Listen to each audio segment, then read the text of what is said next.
Buenos días, chicos. Nuevamente yo, en este caso, Jorge Mantafur. Soy de la Universidad Ricardo Palma. Como ya les había mencionado en la primera clase de genética, perdón, de embriología. Este es básicamente un curso en el cual nosotros vemos todos como que tipo de capítulos. Uno que es embriología, que son tanto los miércoles, lunes y miércoles, y los viernes son enteramente de genética. ¿Ok? Entonces, el día de hoy vamos a tener nuestra primera clase de genética. Y para esta primera clase de genética lo que nos tocaría tocar son básicamente generalidades y hablar un poco acerca de lo que vendrá a ser genes y cromosomas. ¿Ok? Pero previo a hablar genes y cromosomas, debemos hablar de ideas importantes, como es el ADN en sí. ¿Ok? Entonces, vamos a empezar el día de hoy con esto. ¿Ok? Primero, vamos a dar una pequeña introducción a lo que es la genética, ¿ya? La genética básicamente es una nueva ciencia, es algo que está revolucionando nuevamente la medicina, inclusive ya entra dentro de los rubros de las especialidades médicas, ¿ok? Ustedes pueden llegar a ser genetistas en algún momento, especializados en el ámbito clínico, en el ámbito médico. Y entonces, ¿qué es esto, no? ¿Qué es esta nueva rama? Como yo les había mencionado, la genética básicamente ya es una ciencia que se encarga de estudiar las formas en las que se heredan los genes portadores de la información hereditaria de generación en generación. ¿Ok? Los diferentes tipos de patrones o diferentes características que nosotros tenemos de generación en generación, esto se va a ir heredando. Y esto es justamente algo importante para la genética. ¿Ok? Entonces, si les preguntara en algún momento cuál es la unidad básica de lo que vendría a ser la genética o el estudio de la genética, es básicamente el gen. Su mismo nombre lo dice, ¿ya? Ahorita vamos a explicar específicamente qué es un gen, porque también tiene un significado y tiene un concepto que también es importante conocerlo, ¿ya? Pero el gen básicamente es la unidad de estudio de la genética. ¿Ya? El gen es lo que te da todo esto que les había mencionado, estas características que se van heredando o esta información hereditaria que pasa de generación en generación. ¿Ok? También hay hitos históricos que justamente son importantes de revisar. En este caso yo elegí tres, porque yo creo que son los tres más importantes. En 1885, como ustedes bien saben, y ya por el curso de biología estarán hartos a lo mejor de esto, son justamente los trabajos de Gregor Mendel, ¿no? Gregor Mendel, a través de sus guisantes, guisantes, ¿ok? Hace lo que vendría a ser un cruzamiento. Y esto ha visto que, como tal, al momento de cruzar estos guisantes, se, en cierta manera, pasaban características, en este caso, de generación en generación, ¿no es cierto? O inclusive estas podrían cambiar o podrían fusionarse esas características. Entonces, es justamente lo que propone Gregor Mendel, hace estos primeros acercamientos a lo que vendría a ser la genética. No se conocía muy bien como tal qué era aún, ¿ok? No se sabía que era un gen, no se sabía que era un ADN, pero la idea estaba ahí, ¿no? Se sabía que hay algo que permitía que como tal esos patrones se vayan repitiendo de generación en generación. Y esto lo hizo exactamente con Guisan. Y casi más o menos 100 años después, ¿ok? Para 1953, han pasado bastante tiempo como tal, se plantea unos modelos. Se plantea el modelo clásico que nosotros sabemos del ADN, ¿ok? Este modelo es justamente presentado por Watson y Crick, ¿ok? Watson y Crick presentan el famoso modelo helicoidal del ADN, ¿ok? El modelo helicoidal de doble hebra que tú ya conoces del ADN, que has visto en muchas figuras a lo mejor a lo largo de lo que vendrá a ser ya toda tu carrera o en biología inclusive, ¿no? Ellos van a proponer este primer modelo, ¿ok? Que lo vamos a revisar el día de hoy. Y para 2003 como tal se propone algo interesante, que es el proyecto del genoma humano.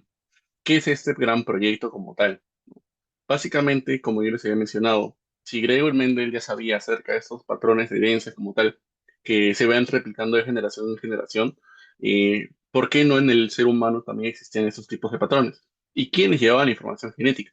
O sea, recién con Watson y Crick más o menos, se sabe más o menos que el ADN va a dar todo ese tipo de informaciones o almacena esa información que se va a ir repartiendo de generación en generación, o sea, al papá, al hijo, etc, etc. Entonces, el proyecto del genoma humano, básicamente, lo que trató de hacer, un proyecto muy ambicioso, que, si es que no me equivoco, actualmente todavía sigue vigente o ha acabado a lo mejor. No tengo mucho conocimiento acerca de ello, pero ustedes pueden chequearlo inclusive en la página web. Pero básicamente lo que trató de explicar o trató de ver es analizar todo lo que vendría a ser el patrón genético del ser humano, ¿ok? ¿Por qué? Porque como tal, cada ser humano tiene la misma información, ¿ya? Pero ¿qué es lo que sucede? Y es algo tal vez bonito de la genética, ¿no? Es que no todos como tal llegamos a encender como tal o nuestros genes se llegan a activar para que den ese tipo de información. O sea, ¿a qué me refiero? Básicamente, imagínense, ¿no? Tenemos todos los seres humanos la misma información genética. Sin embargo, esta información genética por diferentes tipos de factores se pueden activar y pueden dar ciertas características a uno, ciertas características a otro, ¿ya? Pero ¿por qué es tan importante ello? ¿Ok? ¿Por qué es tan importante esto del genoma humano? ¿Acaso a los científicos les va a importar, por ejemplo, cuál es el gen que permite a uno ser rubio, a uno tener ojos azules, a uno tener ciertos rasgos como tal físicos? La respuesta obviamente es no. Pero hay ciertas partes como tal de nuestro ADN que van a, como tal, especificar o van a poder y transformarse en lo que vendrá a ser proteínas. ¿Para qué? Para el desarrollo de algunas enfermedades, para el desarrollo de un tipo de cáncer, etc, etc. Entonces, por eso que esto es tan importante el genoma humano, porque justamente ese tipo de informaciones que guarda nuestro ADN también me va a permitir saber mucho más desde el ámbito clínico, ¿ok? Mucho más desde el ámbito clínico. Entonces, chicos, básicamente es eso el genoma humano. El genoma humano permite o quiere saber más o menos de todo nuestro ADN como tal, interpretarlo. ¿Ok? Todo nuestro ADN, el ADN humano, poder interpretarlo a través de todos los genes, etc, etc. ¿Qué significa cada gen? ¿Qué pasa si nosotros activamos este gen? ¿Qué va a producir? Etc, etc. Entonces, básicamente es ello. ¿Ok? ¿Y por qué yo les menciono que es muy amplio y es muy ambicioso? Porque como tal, dentro de todo nuestro genoma, más o menos, tenemos muchos tipos de características que se pueden ir expresando con el tiempo. ¿Ok? Y cada uno de ellos como tal, ahorita vamos a ver, implica solamente el movimiento de una simple base o de un simple nucleótido a lo mejor, un cambio totalmente dentro de todo ello. ¿Ok? Pero como les menciono, vamos a ir chequeando esto poco a poco en todo el curso de genética, ¿ya? Pero básicamente es eso, el genoma humano, ¿ok? Por si les preguntaran, inició en el 2003 y como tal sigue aún en el tiempo, porque es un proyecto muy ambicioso y grande. Ahora, chicos, vamos a hablar un poco más acerca de las ramas de la genética, ¿ok? Ramas de la genética. Y para esto tenemos diferentes tipos de ramas, ¿ok? Yo les implico como tal estas 5 ramas que son como que tal las más importantes dentro del curso de genética.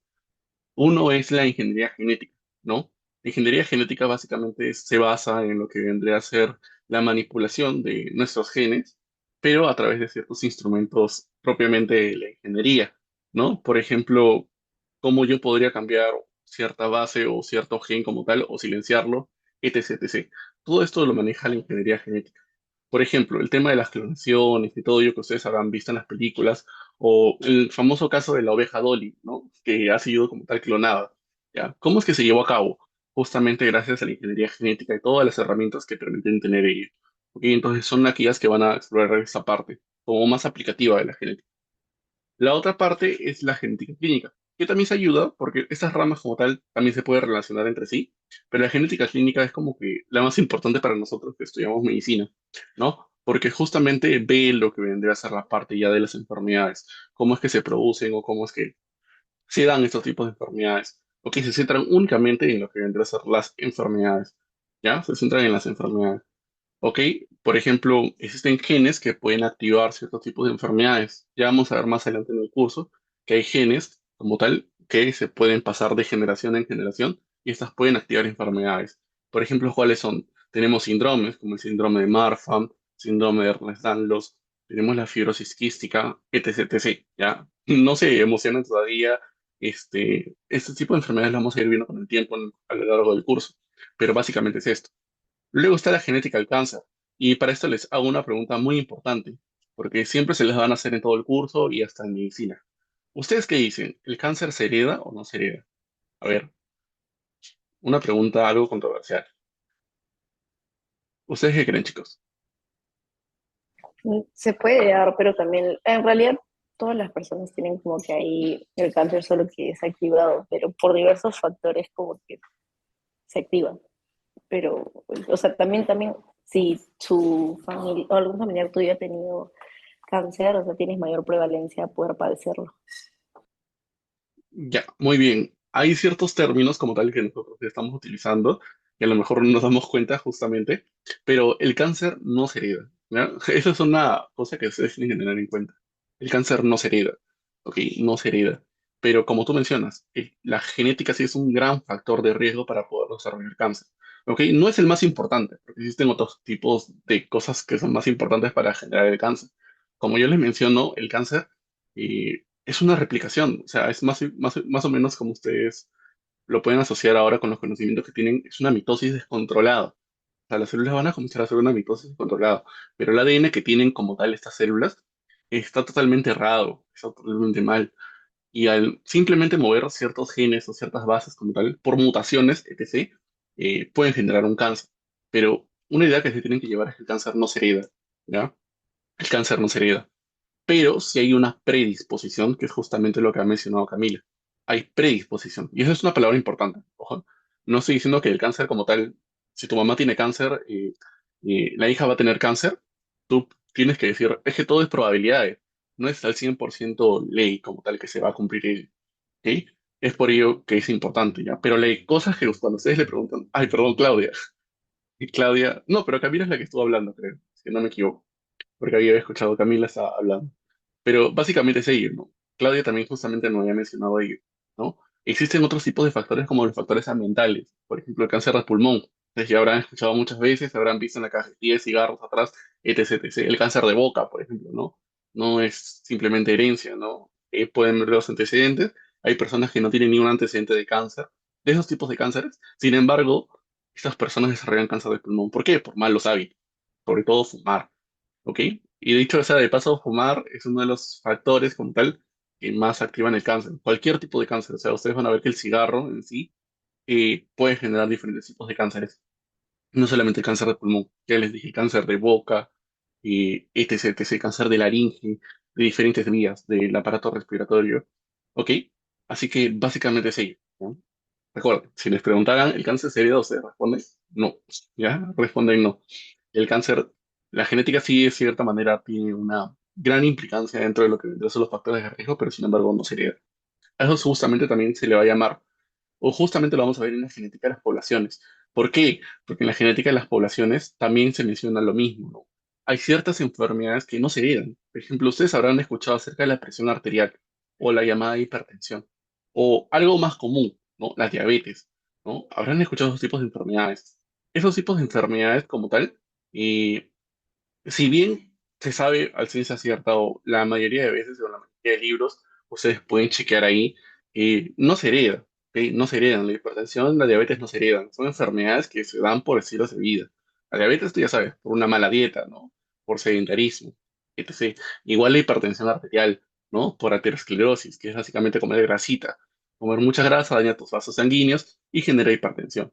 Pero ¿qué es lo que sucede? También se ha visto que en estos tipos de enfermedades como son la hipertensión y la diabetes, hay cierto componente genético que sí puede hacer que se predisponga a desarrollar este tipo de enfermedades. Y ustedes lo pueden ver en el área de Estados Unidos, por ejemplo, ¿no? Ustedes si leen acerca de hipertensión y diabetes, los que más producen literatura acerca de ello en las revistas científicas, a lo mejor ya sabrán cómo buscar información en revistas científicas, son justamente el área de Estados Unidos y América, ¿ok? Todo el área de Estados Unidos. Inclusive tiene las sociedades más grandes, ¿no? Que es la Sociedad Americana de Diabetes y la Sociedad Americana del Corazón, ¿ok? A lo mejor lo pueden buscar ahí en internet. Son de Estados Unidos. ¿Pero por qué? Porque toda su población es la que está más afectada sobre ellos. Son los únicos que, como tal, llegan a investigar bastante acerca de ello.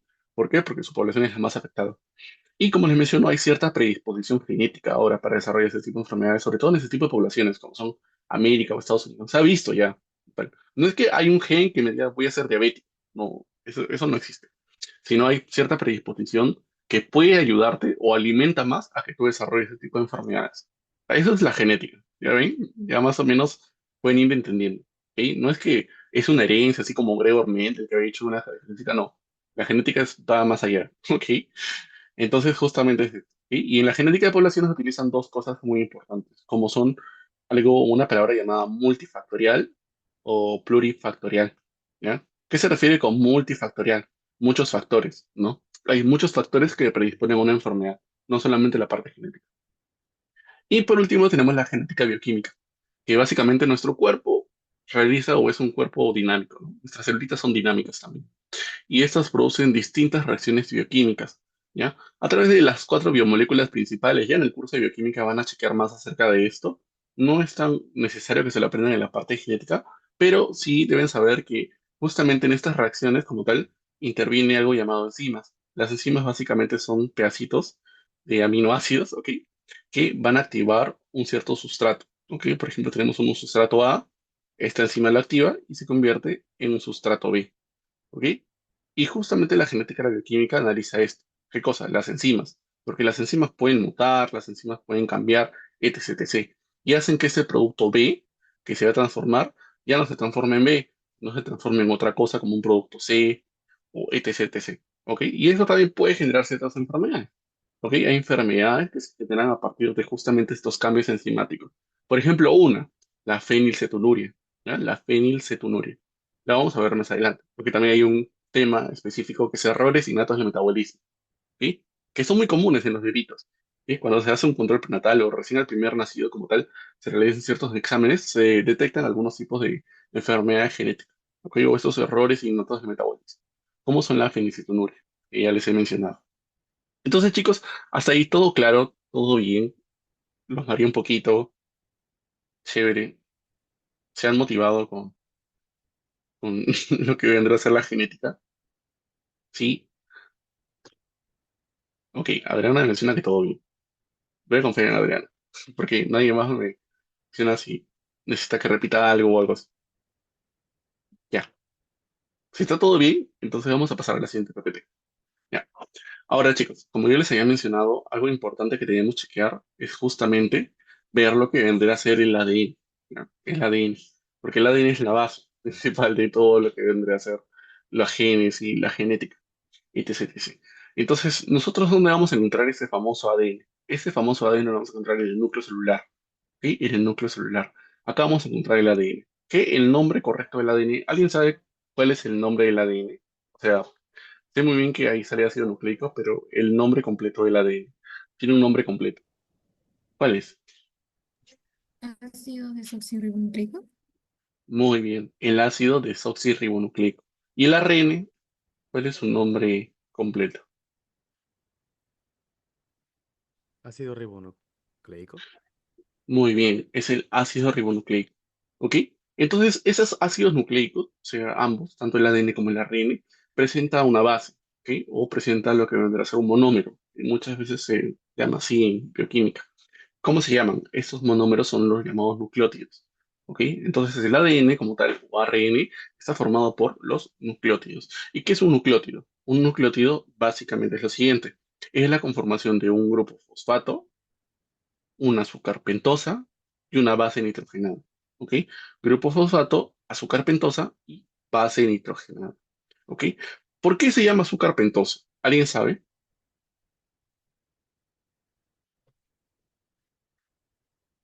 Eh, es un azúcar con 5 carbonos. Muy bien, es un azúcar con 5 carbonos. Y si contamos acá podemos ver, ¿no? Un carbono, dos carbonos, tres carbonos, cuatro carbonos y 5 carbonos. Es por eso que se llama así azúcar pentosa, ¿ya? Porque tiene 5 carbonos. Como les menciono, como tal, esto es importantísimo también tenerlo en cuenta, ¿ya? Importantísimo también tenerlo en cuenta. Sé que muchos de ustedes a lo mejor habrán olvidado un poquito acerca de lo que vendría a ser la química orgánica, que ha sido un terror, a lo mejor para alguno de nosotros, dentro de la carrera y todo ello. Sin embargo, solamente identificar la cantidad de carbonos nos permite saber que esto es un azúcar pentosa, ¿ok? Un azúcar pentosa. ¿Y por qué es importante saber ello? Que justamente gracias a ello también nos podemos saber un poquito más acerca de la nomenclatura del ADN. ¿Ya? A esto, como les había mencionado, se le llama nucleótido, ¿ok? Nucleótido. Nucleótido es la base como tal dentro de lo que vendrá a ser el ADN. Y dentro de las bases nitrogenadas tenemos una clasificación, ¿ok? Una clasificación. ¿Cuál es la clasificación? La siguiente que vemos acá en esta demotecnia, ¿ok? En esta demotecnia tenemos dos tipos de bases nitrogenadas, las llamadas purinas y las llamadas pirimidinas, ¿ok? Las purinas y las pirimidinas. Las purinas, dentro de ellas tenemos a la adenina y a la guanina. Y dentro de las pirimidinas tenemos a la timina, uracilo y citosina. Si a lo mejor no van a recordar estos nombres como son purinas o pirimidinas, acá hay una hemotécnica, que es la llamada agua pura pituca. ¿Ok? Agua pura pituca. Con agua pura pituca yo puedo saber más o menos qué base nitrogenada pertenece a cada grupo. Entonces recuerden, ¿no? Las purinas tenemos a la adenina, guanina. y las pirimidinas, pituca, ¿no es cierto? Pirimidinas, tiamina, uracilo, citosina, ¿ok? Así que recuerden eso también porque es importante para unir nuestras bases nitrogenadas, ¿ok? Entonces, como ustedes pueden saber, chicos, o ustedes saben muy bien, el ADN como tal presenta esta forma, ¿no? Es una forma de doble hélice, ¿ok? De doble hélice, doble hebra, algunos les mencionan, ¿ok? Acá vemos una hebra en un sentido y acá vemos otra hebra en otro sentido. Y si se pueden dar cuenta, acá hay numeritos acá arriba, ¿no? Estos numeritos me indican como tal la rotación que tiene esta hebra, ¿ya? El sentido que tiene la rotación de la hebra. En este caso va del 5', acá lo pueden observar, y miren, y termina en 3'. Igualmente acá. El otro lado, que es la hebra complementaria, tiene el sentido contrario. ¿Ok? Si acá inició con 5', acaba de iniciar con 3'. ¿Con qué va a terminar? Con 5'. Siempre es así. ¿Y de dónde vienen estos primas o estos 3'? Fácil, chicos, viene de los carbonos. ¿Ok? Viene de los carbonos, de estos enlaces. ¿Desde cuándo han empezado estos enlaces? ¿Ok? ¿Desde cuándo han empezado estos enlaces? ¿Ok? Ahorita lo vamos a checar un poquito más. Justamente acá en esta parte acá. ¿Por qué? Porque también es importante conocer ello. ¿Ok? Ahora, chicos, presenta giros. Giros de 3 a 4 nanómetros. 10 pares de bases por vuelta. ¿Ok? 10 pares de bases por vuelta. O sea, se refiere a esto. ¿Ok? Se refiere a esto. Y un diámetro helicoidal de 1,5 a 2 nanómetros. ¿Ok? De 1,5 a 2 nanómetros. ¿Ok, chicos? ¿Y por qué yo les había mencionado que es importante saber acerca de las bases nitrogenadas? Porque estas bases nitrogenadas se van a unir entre sí. ¿Ok? Se van a unir entre sí. ¿Ok? Entonces, una purina va a buscar a su pirimidina. ¿Ok? Siempre va a ser así. Una purina busca a su pirimidina. No se pueden juntar bases nitrogenadas purinas con purina. ¿Cómo es esto? Ya, acá. Vamos a chequear con este ejemplo aquí. ¿Ok? Acá tenemos a lo que vendría a ser nuestras bases nitrogenadas o un nucleótido como tal, o estas hebras de ADN, pero en visión microscópica, en una visión más molecular. ¿Ok? Acá ustedes pueden identificar al grupo fosfato. Esto es la azúcar pentosa. Y esto es la base nitrogenada, que como yo les había mencionado, o bien puede ser purina, o bien puede ser pirimidina. ¿Ok? O bien puede ser purina o pirimidina. Acá los vemos. ¿Ok? Y como yo les había mencionado, siempre se van a juntar purina con pirimidina. No se pueden juntar purina con purina ni pirimidina con pirimidina. Entonces, miren, siempre van a buscar su parejita, ¿ya, chicos? La timina se va a juntar con lo que vendría a ser la adenina, ¿ya? La timina siempre se junta con la adenina. Y la guanina, como ustedes pueden observar acá, se va a juntar con la citosina, ¿ok? Se va a juntar con la citosina. Pero ¿cómo es que se juntan? Joaquín, fácil, chicos. A través de estos puentecitos que ustedes pueden ver acá. ¿Ya? Estos puentecitos invisibles. ¿Cómo se llaman a estos puentecitos invisibles? Esos puentecitos invisibles se les va a llamar como puentes de hidrógeno. ¿Ok? Puentes de hidrógeno. Acuérdense de esto, ¿ya? Entre bases nitrogenadas se unen a través de puentes de hidrógeno. Pero el ADN no solamente se junta, o esta parte del ADN solamente se junta, o los nucleótidos no solamente se juntan por estos puentes de hidrógeno. También vemos acá otro tipo de enlace. ¿Cómo se llama este enlace que nosotros vemos acá entre este grupo fosfato y este azúcar? Estos enlaces son los llamados enlaces fosfodiéster. ¿Ok, chicos? Los enlaces fosfodiéster. Entonces, nuestra hebra de ADN está altamente pegada a través del enlace. Recuerden, el enlace fosfodiéster conecta a las bases de la misma hebra, pero de diferente hebra, ¿cómo es que se juntan? A través de los puentes de hidrógeno. ¿Ok? A través de los puentes de hidrógeno. Hasta ahí, chicos. ¿Se entendió? ¿O necesitan que repita algo?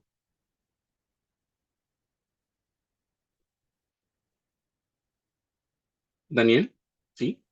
¿Estás Ah, levantando la sí. mano? Las pirimidinas y las purinas, ¿dónde están juntas? ¿Dónde se juntan? ¿Te refieres al Eh, enlace o a cómo? ajá, sí. O sea, Sí, dime. ¿cuál es? O sea, es que no entiendo lo de las purinas y pirimidinas. No entendí eso. O sea, ¿dónde Sí, o están sea, ahí? básicamente se unen en diferentes hebras. O sea, acá ustedes pueden observar acá. Por lo general, cuando nosotros hablamos dentro del ADN, no utilizamos mucho la parte de la pentosa o el grupo fosfato. Acá utilizamos la base nitrogenada de frente. Si ustedes pueden darse cuenta, esta es una visión como más molecular, pero acá lo pueden ver mucho mejor. Justamente este nucleótido tiene como representante a la guanina, ¿no? A la guanina. Esta es una hebra del ADN. La otra hebra del ADN tiene como representante a la citosina. Y si te das cuenta, se juntan estas dos acá. O sea, las hebras complementarias se juntan. Su purina tiene que buscar a su pirimidina. Esto es básicamente esencial acerca de ella. No sé si se me llevó a entender o deseas que Ya, nuevamente te ya. lo... Sí, Ajá, ya, gracias, gracias. Ya entendí. ajá, son las hebras complementarias, ¿ok? Las hebras complementarias. Esa es una visión más macroscópica, se podría decir así. Y esa es una visión más molecular. ¿Qué es lo que sucede acá? ¿No? Voy a cambiar de colorcito para que sea mejor. ¿Ok? Acá está. Nosotros agarramos esto, que es un nucleótido. Este nucleótido lo tenemos acá, en una visión más grande, que es la guanina, y acá está la citosina. ¿Por qué yo les menciono esto que es importante acerca de las bases nitrogenadas? Porque ustedes en las imágenes de ADN no van a chequear todo esto, pues no le van a dar esta parte molecular. De frente le van a dar la base nitrogenada, para que vean cómo se juntan. Y las hebras complementarias se van a unir entre ellas. ¿A través de qué? De los llamados puentes de hidrógeno. Esto se llama puentes de hidrógeno. Y entre bases nitrogenadas de la misma, como tal, hebra, se unen a través de enlaces fosfodiéster. ¿Ok? Enlaces fosfodiéster. Sí, Angélica, los enlaces fosfodiéster unen lo que vendría a ser los nucleótidos de la misma hebra. Acá están. O sea, básicamente une esta guanina con esta timina que está acá abajo. ¿Ok? O esta citosina con esta adenina. ¿Ya? Eso unen los enlaces fosfodiéster.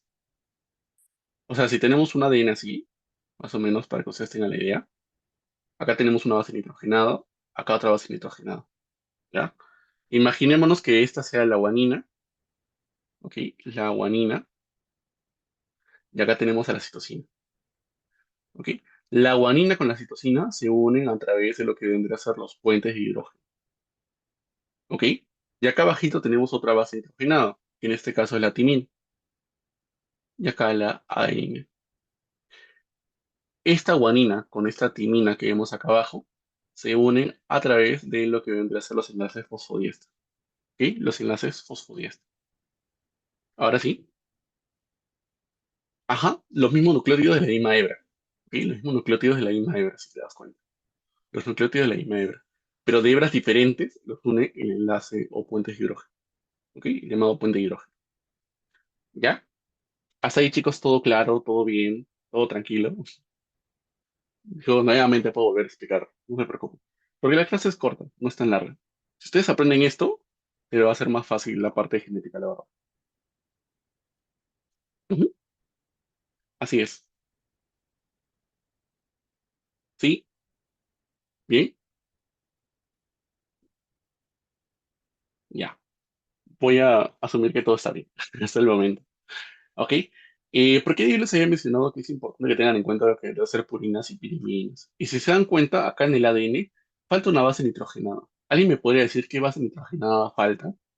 Acá tienes la timina, adenina, citosina, guanina. Adenina, timina, citosina, guanina. Adenina, citosina, guanina. El uracilo, pero ese es el Uracilo, ARN. Muy bien, sí. el uracilo. ¿Por qué el uracilo no está acá?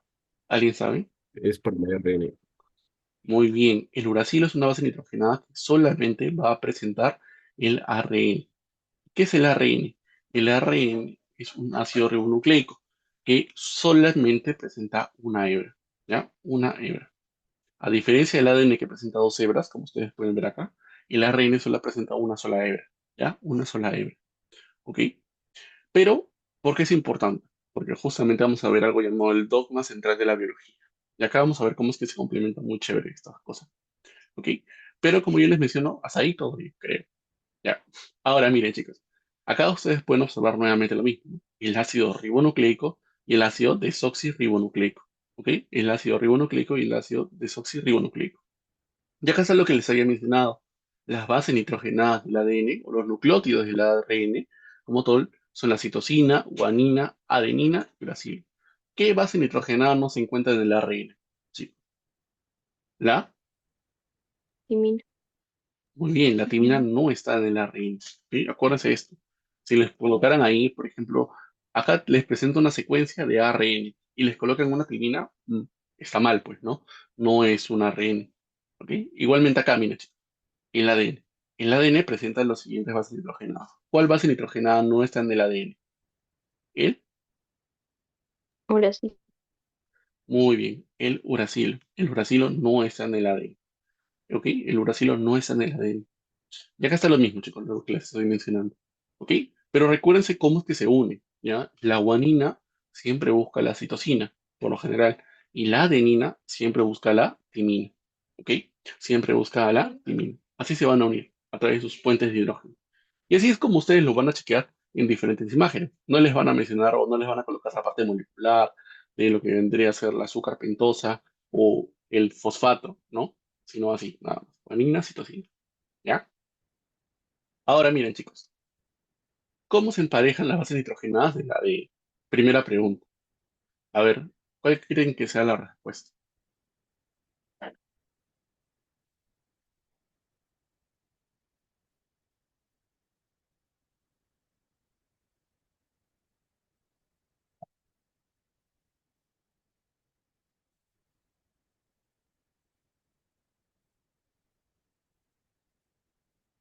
Ya, tengo, ya, ahora sí, tengo bastantes respuestas.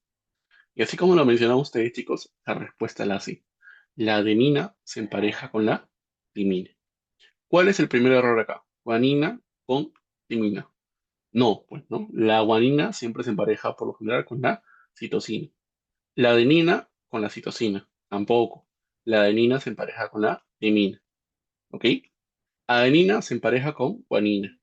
No, pues no. Adenina con timina habíamos mencionado. Y la última, ¿por qué no podría ser? Adenina se empareja con uracilo. ¿Eso sucede Muy en bien, el ARN? muy bien. Esta es una base nitrogenada del ARN. Pero ustedes me dirán, oye, ¿el uracilo con quién se empareja? Ya, ahorita lo vamos a chequear. Si solamente presenta una sola hebra, la de la ARN, ¿cómo es que se pueden emparejar? Ya, lo vamos a chequear, ¿ok? Porque sí, sí se llegan a complementar, ¿ok? Y el uracilo sí se, en cierta manera, se empareja con la adenina, ¿no? Se empareja en cierta manera, ¿sí? ¿Ok? Pero tengan en cuenta esto, ¿ok? La adenina se empareja con la timina.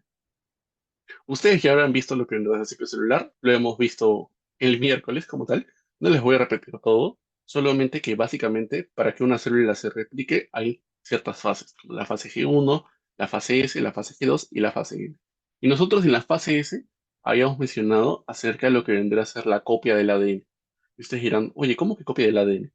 Básicamente a este proceso se le llama replicación, ¿ok? Yo les había mencionado, inclusive ahí me habían preguntado hoy día, oye, Joaquín, al final de la mitosis, ¿qué es lo que sucedía? Sucedía que se generaban dos células idénticas, ¿cierto? O sea, se copiaba el ADN tal cual. ¿Y cómo es que se copia el ADN tal cual uno sobre otro? ¿Ya? Y justamente es lo que vamos a ver. Y a esto se le llama el dogma central de la biología. ¿Ok? El dogma central de la biología. ¿Por qué? Porque nos explica en qué se transforma el ADN. ¿Ya? En qué se transforma el ADN. Como yo les había mencionado, el ADN, ¿en dónde está, chicos? ¿En dónde se encuentra el ADN? Si les preguntaran también en algún momento. Es una pregunta algo sencilla, pero también algunos se equivocan. ¿En dónde se encuentra el ADN, chicos? En el núcleo. Muy bien, en el núcleo celular nosotros encontramos el ADN, ¿ya? El ADN. Pero el ADN se tiene que convertir en información, ¿sí? Y algo que ustedes tienen que saber así de por vida es que las proteínas son importantísimas en nuestro cuerpo. Las proteínas tienen diferentes funciones en nuestro cuerpo, ¿ok? Tienen unas funciones estructurales, hacen diferentes procesos, etc., etc. O sea, básicamente nosotros estamos constituidos de muchas proteínas, ¿ok? De las uniones de estas proteínas se constituyen la mayoría de nuestro cuerpo. ¿Ok? Entonces, básicamente el ADN se tiene que transformar en proteínas. Y el monómero de las proteínas, ¿cómo se llamaba? ¿Alguien recuerda cómo se llama la base de las proteínas? Aminoácidos. Muy bien, los llamados aminoácidos. Entonces, el ADN se tiene que transformar en aminoácidos. ¿Ok? Una vez estos aminoácidos comiencen a juntar, producen una proteína. Pero básicamente el ADN se tiene que transformar en aminoácidos. ¿Y cómo es que realiza todo este proceso? ¿Ok? Y esto es así también. El ADN como tal no puede salir del núcleo. ¿Ok? No puede salir del núcleo. Eso es algo que ustedes tienen que tener en cuenta. El ADN no puede salir del núcleo. Entonces el ADN va a pasar por ciertos procesos. ¿Ok? Por ciertos procesos. El primer proceso se le llama la transcripción. La transcripción básicamente es que el ADN genera algo llamado ARN mensajero. Ahorita vamos a checar qué es el ARN mensajero. ¿Ya? Y este ARN mensajero, una vez como tal se genere, comienza a salir del núcleo, porque este sí puede salir del núcleo, y se redirige a unas organelas que tienen esta forma, como de dos pelotitas juntitas. Algunos mencionan que es una nuez, etc. ¿Saben cómo se llaman estas organelas de acá? Ribosomas. Muy bien, los ribosomas. Entonces, el ARN mensajero va a pasar por estos ribosomas. Y estos ribosomas van a comenzar a sintetizar lo que vendría a ser los aminoácidos. ¿Ok? Pero ¿cómo se genera todo esto? ¿Ok? Como yo les había mencionado, este proceso del ARN se convierte en aminoácidos, se le llama traducción. O sea, traduce básicamente. ¿Ya? ¿Qué es lo que pasa? Acá tenemos nuestro ADN. Acá ustedes ya pueden chequear acá todas las bases nitrogenadas. Yo les había mencionado, ¿no? La adenina con la timina con la adenina, guanina con citosina, etc, etc. ¿Ya? Como yo les había dicho, el ADN no puede salir del núcleo. Entonces va a mandar como que tipo su mensajero. ¿Ya? Ese mensajero se forma a partir de un ARN mensajero. Se llama ARN porque solamente tiene una hebra. Esta hebra va a ser una hebra codificante. ¿Por qué se le llama hebra codificante? Porque básicamente, ¿qué es lo que pasa? A través de un proceso así largazo, ok, un proceso largo, que básicamente lo voy a resumir en algunas cositas puntuales. Por ejemplo, sucede lo siguiente.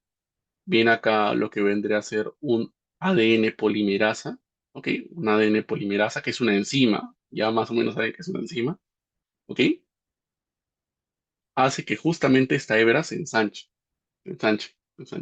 ¿ok? ¿Para qué? Para que justamente pase bajo a otra enzima, la llamada telomerasa. La telomerasa es básicamente como una tijera, rompe los puentes de hidrógeno, comienza a romper todos estos puentes de hidrógeno y se abre mucho más nuestra hebra. Entonces, ¿qué es lo que sucede, chicos? Viene acá un ARN mensajero. Este ARN mensajero va a copiar una cadena tal cual, ¿sí?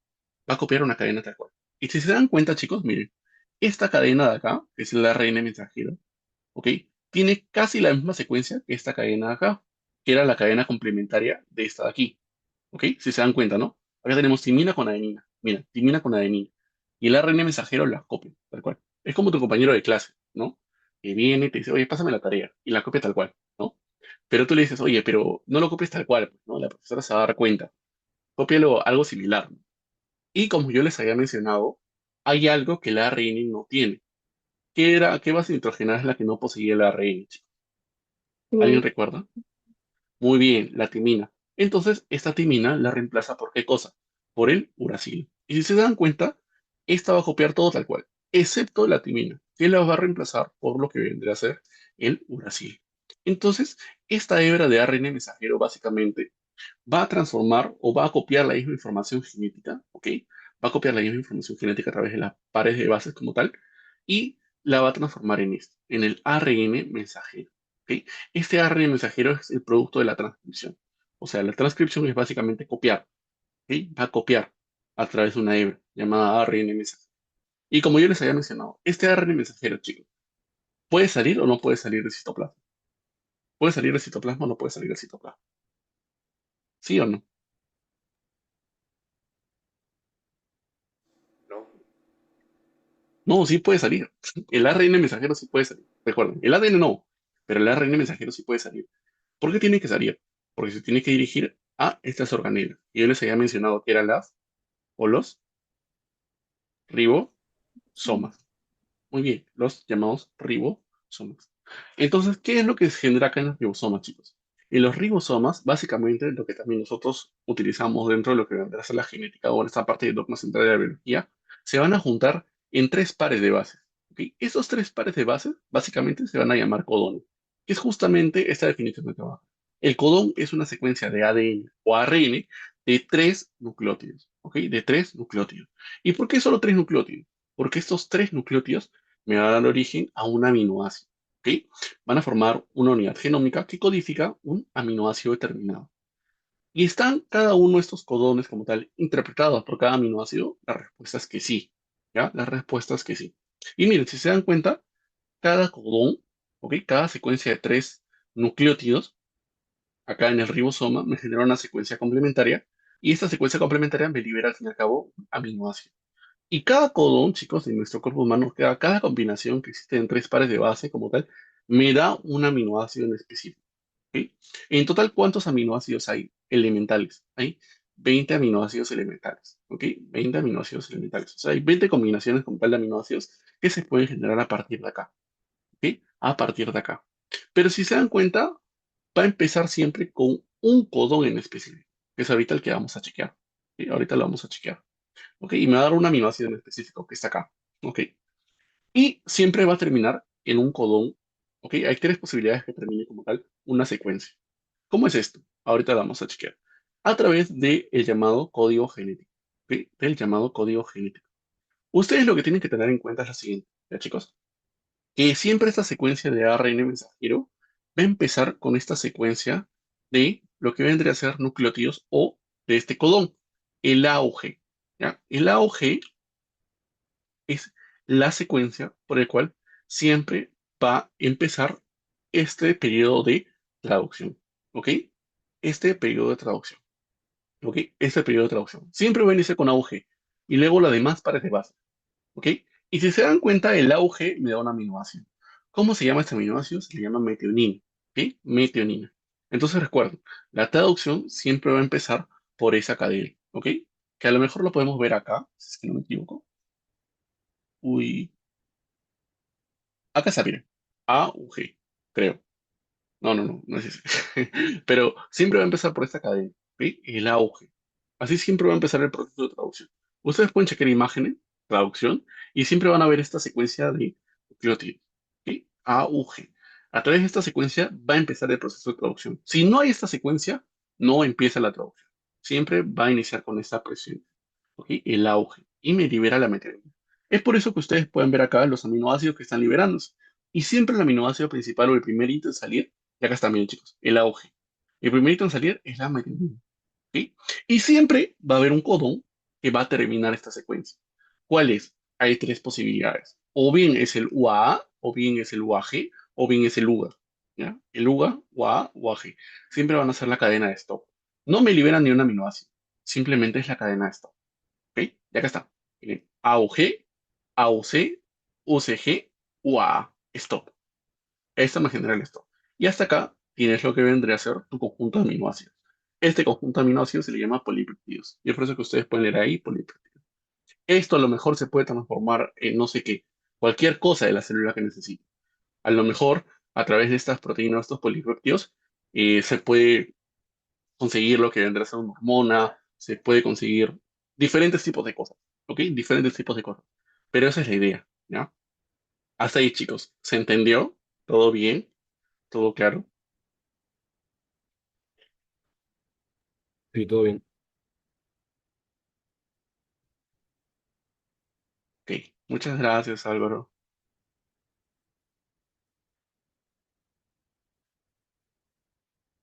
¿Ya? ¿Sí? ¿No? Más o menos. Solo hay dos personas que me han dicho que todo bien. Normal, ¿no, chicos? ¿Sí? Ya. Muy bien, Adriana. Muchas gracias. Ahora, como yo les había mencionado, eso es lo importante. ¿Ok? Eso es lo importante. Es un pequeño repaso. Ustedes ya lo habrán visto más detalladamente con las enzimas que actúan, etc, etc. Pero ¿por qué es importante recordarlos dentro de lo que es la parte de genética? Porque existe algo llamado mutaciones, que lo van a ver con Liz específicamente. ¿Y qué es lo que sucede en las mutaciones? En las mutaciones, a través de diferentes factores que pueden ser factores genéticos o factores ambientales inclusive, porque existen algo llamado mutaciones de novo, o sea, aparecen de la nada, sucede lo siguiente, sucede que una base dice, ¿sabes qué? Quiero cambiar. Y cambia su estructura. Así de la nada, cambia su estructura. Y me altera todo mi ADN. Porque a través de esa mutación, ¿ok? Que se llama mutación de novo, porque apareció de la nada, o sea, no hay ni herencia, no hay antecedentes de que tú hayas tenido esa enfermedad, etc, etc, etc, puedes desarrollar una enfermedad.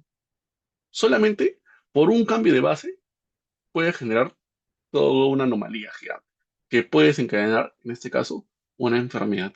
Existen enfermedades así, que son causadas por justamente la falta de una base.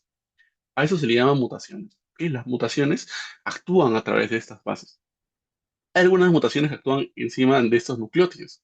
¿Ok? Puede que un nucleótido no se exprese. Puede que la cadena empiece con metionina, acá debería haber otro aminoácido, pero ¡pum!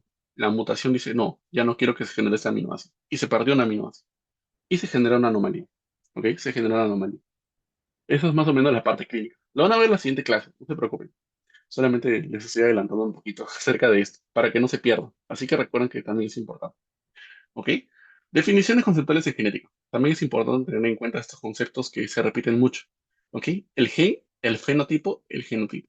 El gen es básicamente, yo les había mencionado, que es la unidad de estudio de la genética, que es la unidad de información hereditaria, que codifica la información para la síntesis de péptidos. O sea, básicamente todo lo que hemos visto acá, estas porciones de ADN que me van a dar un péptido, ¿cómo se llaman? Se llaman genes. ¿Ok? Se llaman genes.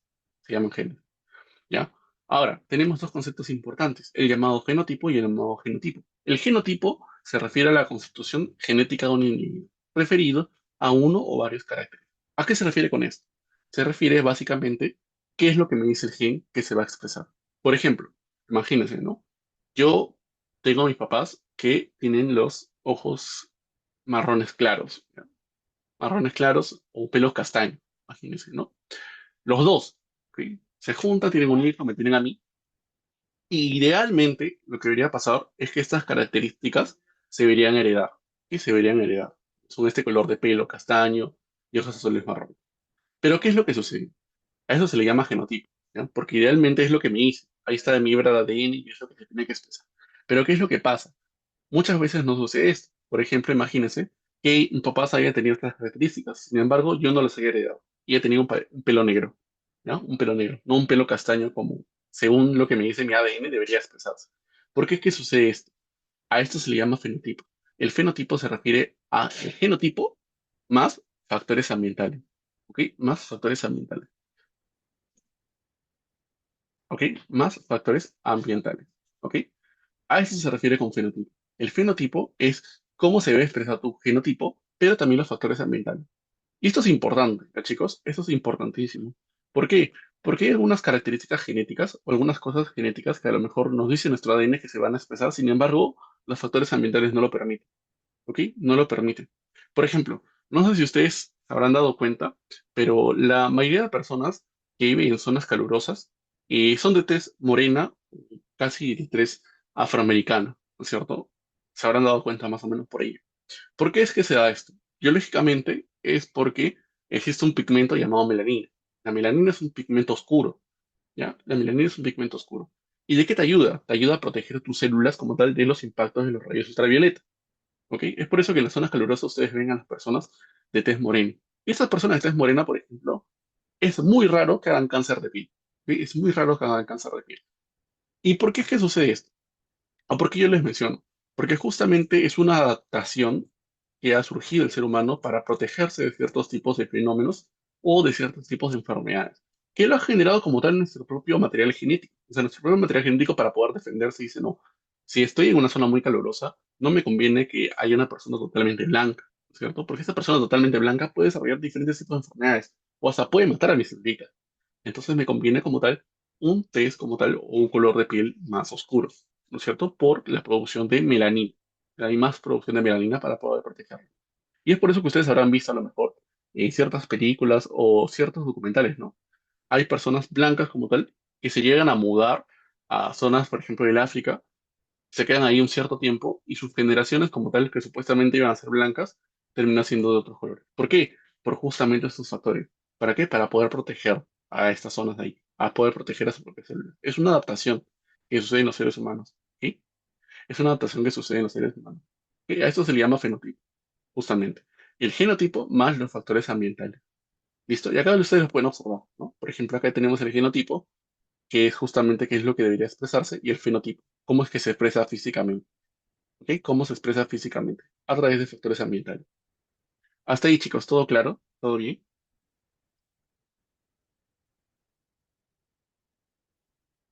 Sí, profesor, todo claro. Ya. Entonces recuerden eso, ¿ya? El genotipo es cómo estás constituido genéticamente, el fenotipo es cómo se expresa, o sea, tu rostro, cómo es que se ve físicamente. Por eso acá ustedes pueden ver la imagen, ¿no? Fenotipo, ven acá a las conejillas, a los conejillos, con los colores. Y el genotipo, su constitución genética. Pregunta número 2, chicos. A ver, ¿pueden resolverla? ¿Cuál de las siguientes afirmaciones es correcta sobre su transcripción y traducción en la célula? ¿Ustedes qué dicen?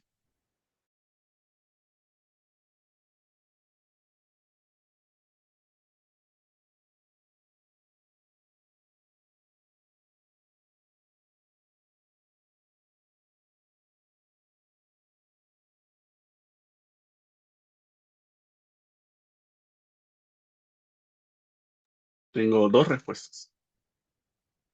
Tres respuestas. Cuatro, cinco, seis, siete. Vamos, sigan, chicos. Ya. ¿Cuál de las siguientes afirmaciones es correcta sobre los procesos de transcripción y traducción de la célula? La transcripción copia la información genética del ARN mensajero a ADN. ¿Será así? No, pues no, es al revés. El ADN pasa a ARN mensajero. Se copia el ADN y se transforma en un ARN mensajero. La traducción ocurre en el núcleo y tiene lugar en el ARN mensajero. No, pues la traducción tiene lugar en el citoplasma. Yo les había mencionado que ahí es donde están los ribosomas. La transcripción copia la información genética del ADN a ARN mensajero. Sí, pues no. Sí, eso es verdadero. La traducción ocurre en el ribosoma, donde el ARN mensajero lleva la información desde el núcleo para la síntesis de proteínas, también es verdadero. Entonces la respuesta básicamente es la E. Y esta lámina no solamente está para poder explicarles esto, ¿no? Que aquí está más o menos todo lo que les he explicado de manera algo más resumida. También está para explicar estos tipos de procesos. Por ejemplo, la replicación, que es este proceso que nosotros habíamos visto en la fase S del ciclo celular, y la llamada replicación, donde el ADN hace una copia de sí mismo. Eso se llama replicación. El ADN se convierte en ADN. Si el ADN se convierte en un ARN, a ese proceso se le llama transcripción. Pero ¿qué es lo que sucede acá? Miren, acá ven una flecha verde que se llama la transcripción inversa. ¿Qué es la transcripción inversa? La transcripción inversa es básicamente convertirse de ARN a ADN. ¿Qué sucede esto? Y la respuesta es que sí. ¿Ok? La respuesta es que sí. ¿Qué ser vivo realiza este proceso? ¿Alguien sabe? ¿Hay algún ser vivo que realice este proceso? Transformar un ARN en un ADN. ¿Y de qué me serviría como tal?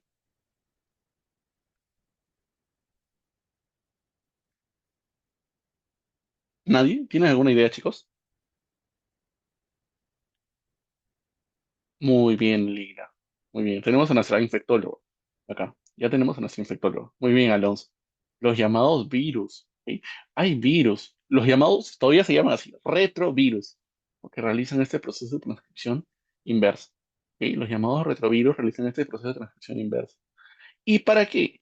¿Alguien sabe algún tipo de virus que realice este tipo de transcripción inversa? Hay un virus que es bien conocido. Así, bien, bien conocido. Ya, Alonso ya lo sacó. Alonso va a ser infectólogo, creo. Ya sabe todos los procesos biológicos de cómo se transmiten esos virus en específico. El SARS-CoV no, no es el SARS-CoV, pero Leila y Alonso sí. Muy bien, chicos. Ya, puros infectólogos. Ya los quiero ver ahí. Ok, los llamados virus, ¿cómo es el VIH?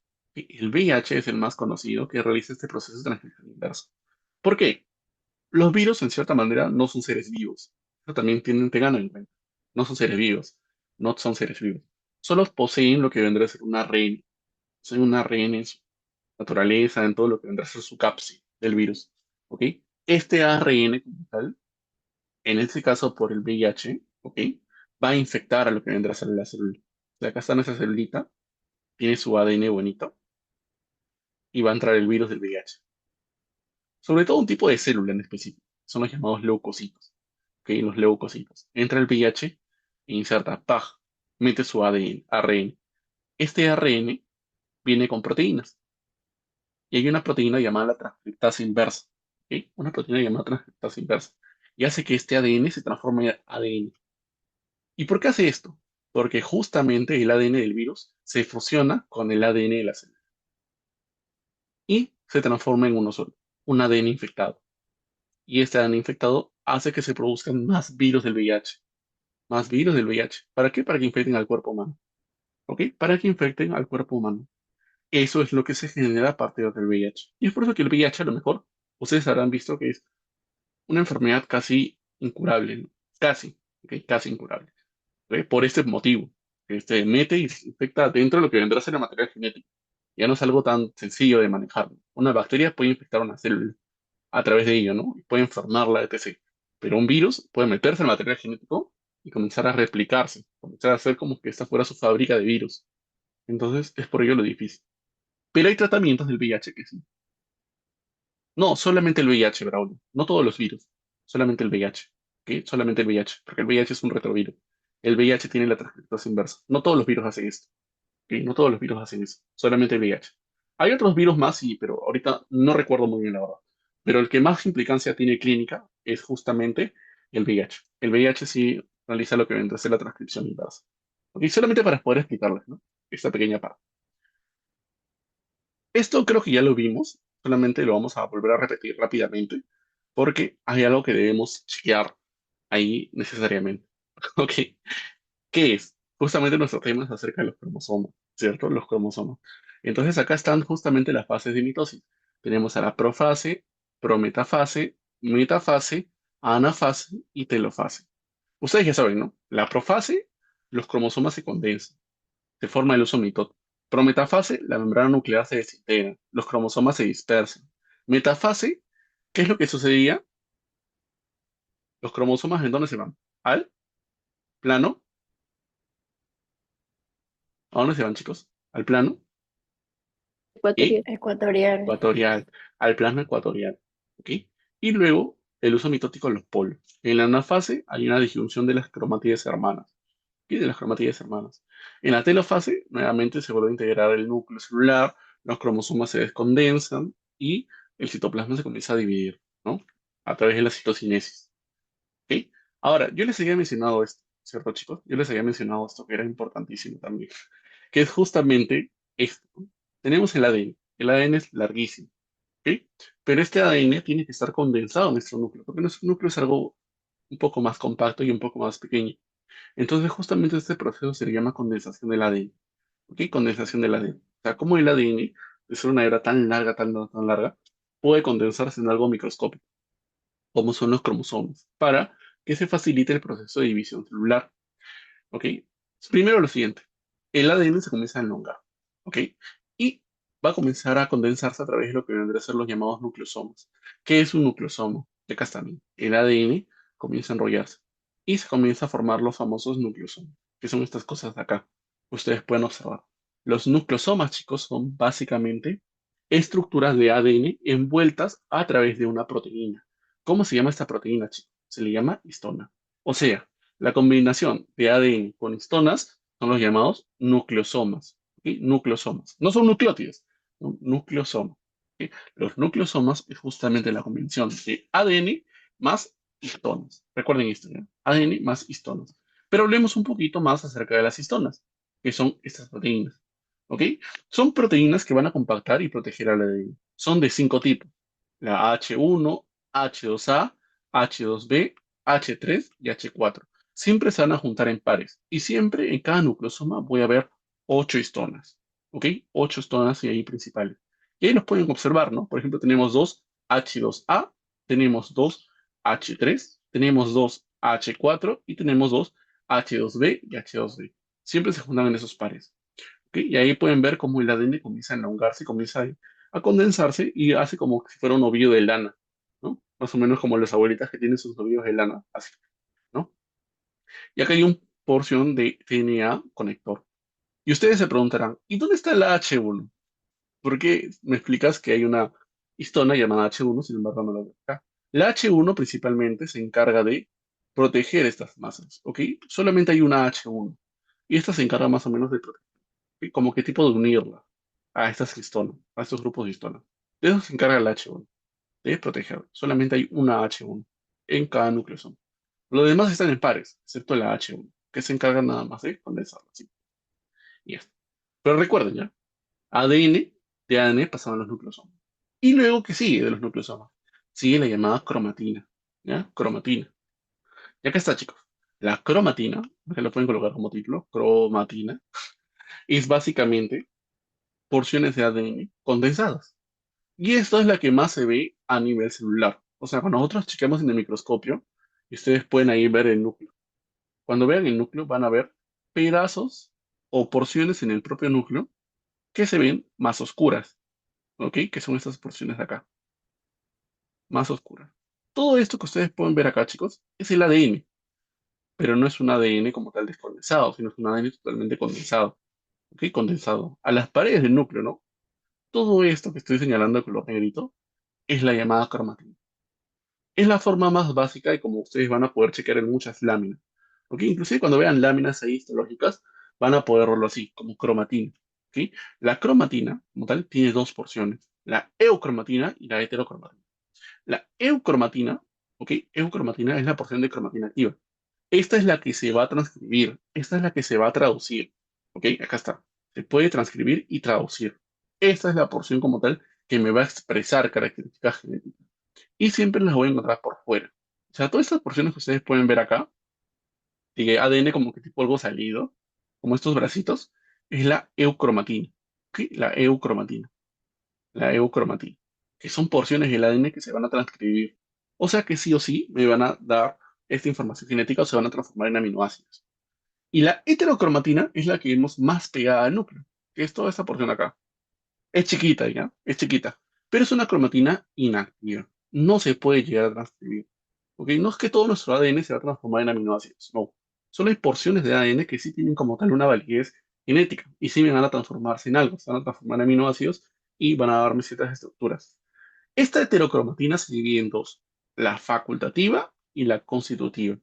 La facultativa, la constitutiva. Facultativa, ¿por qué? Porque hay múltiples copias repetidas de secuencias de ADN, o sea, secuencias de nucleótidos repetidas. ¿Ok? Secuencias de nucleótidos repetidas. O sea, a lo mejor puede haber un UAA, UAU, UAU, UAU, UAU. O sea, no tiene como que tipo una validez. No me va a formar nada. No hay información importante que pueda salir de ahí. Son solamente porciones repetidas de ADN, incorporadas en regiones de cromosomas.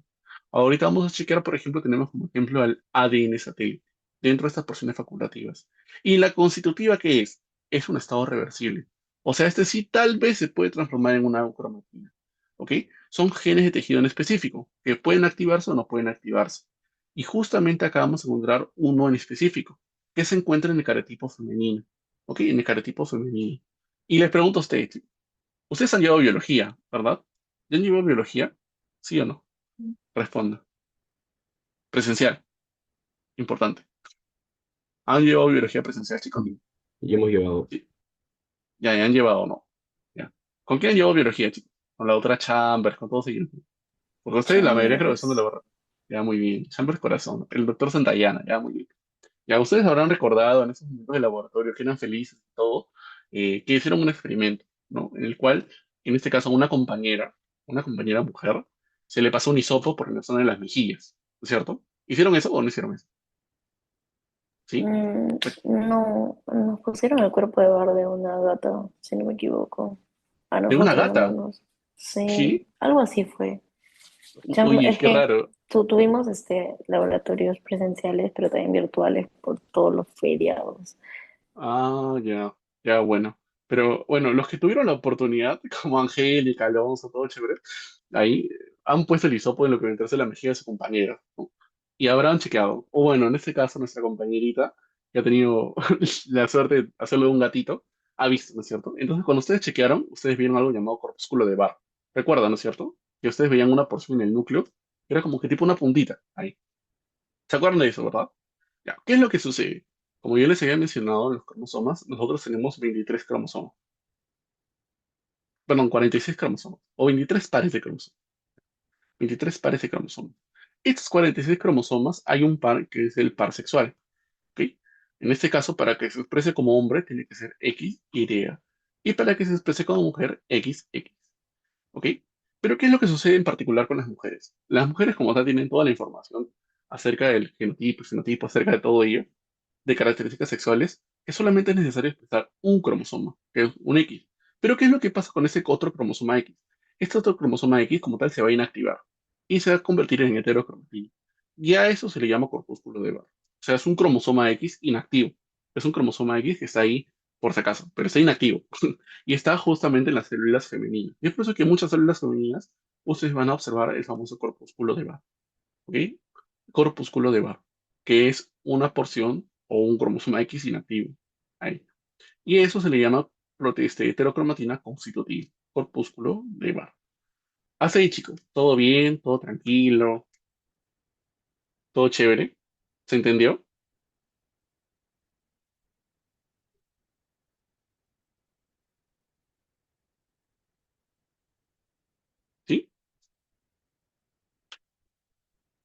Ok. Yo les pregunto si todo claro porque después, pucha, comienzan a volar. Ya, ahora vamos a hablar acerca de los cromosomas, que como yo les había mencionado, es lo máximo que puede llegar un ADN a condensarse. O sea, acá básicamente está todo tu ADN. ¿Y para qué sirve? Para ayudar al proceso de división celular que sea más fácil. ¿Ya? Son porciones de cromatina condensadas o ADN condensado al máximo. Y algunas preguntas también te pueden colocar así, ¿no? ¿Cuál es la máxima condensación del ADN? Cromosoma. El cromosoma. ¿Y está preparada para qué? Para la división celular, para que sea más fácil. Y esto está constituido por qué, chicos? Por dos cromátides hermanas. ¿Ok? Acá está. A cada bracito de estos cromosomas se les llama cromátides. ¿Ok? Cromátides. Cromátides. Acá está. Cromátides. ¿Ok? Cromátides. Y estas están unidas a través del centro, como tal, por algo llamado centrómero, que es la estructura en dos que ven de rojito. Centrómero. ¿Ok? Centrómero. Que son porciones repetidas de ADN. O sea, no se van a transcribir, no tienen una información genética. Solo sirven estructuralmente para condensar el cromosoma.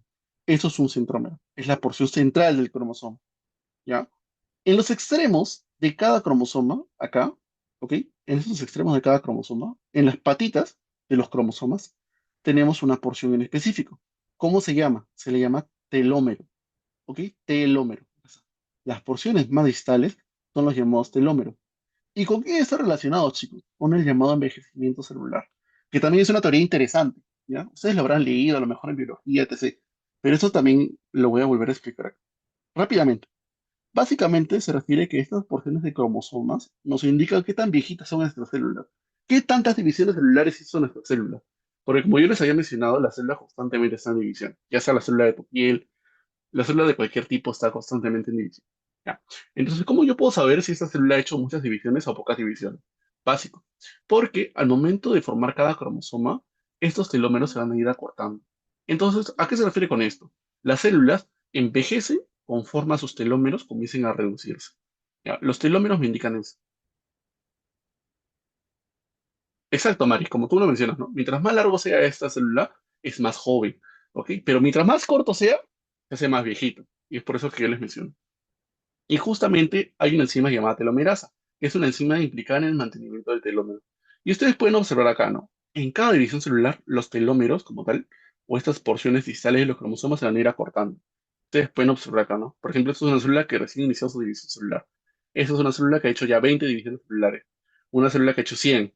Una célula que ha hecho 200 divisiones celulares. O sea, los telómeros se van a ir acortando. Y a medida que se acorten estos telómeros, me indica qué tan viejitas están nuestras celulitas. ¿Ok? ¿Qué tan viejitas están nuestras celulitas? Y como lo mencionó Mari, que lo voy a comentar o lo voy a colocar en un mensaje más público, van a proteger el material genético con el tiempo. ¿Ok? ¿Ok? Mari me menciona que protege el material genético con el tiempo, mientras más largo sea, más jóvenes. O sea, mientras más largo sea el telómero, más jóvenes. Mientras más chiquito sea el telómero, más viejita es la célula. ¿Ok? Más viejita sea la célula. Hasta ahí, chicos, todo está bien, ¿verdad? Ahora, vamos a pasar a lo que vendrían a ser los cromosomas como tal y cómo nosotros los identificamos. ¿Ok? Tenemos en este caso 46 cromosomas. Como yo les había mencionado, hay 23 pares de cromosomas. ¿Por qué? Porque un cromosoma es heredado por tu papá. Bueno, el rojito siempre es la mamá y un cromosoma azul es heredado por tu papá. Tenemos, en este caso, como les había mencionado, 23 pares de cromosomas. ¿Ok? 23 pares de cromosomas. 23 pares de cromosomas. Que se agrupan de manera es que cada uno de ellos comparte ciertas características. ¿Ok? Características del propio cromosoma. Por el brazo, por el centrómero, por los telómeros, etc, etc. ¿Ya? Pero comparten características. Y cada uno es heredado por cada uno de tus miembros. Papá y una mamá. En total, como les menciono, son 23 pares de cromosomas. 22 pares, chicos, 22 pares de cromosomas son los llamados somáticos. ¿Ok? 22 pares de cromosomas son los llamados somáticos, que son cromosomas idénticos que continúan la misma porción del genoma. Son los llamados autosomas.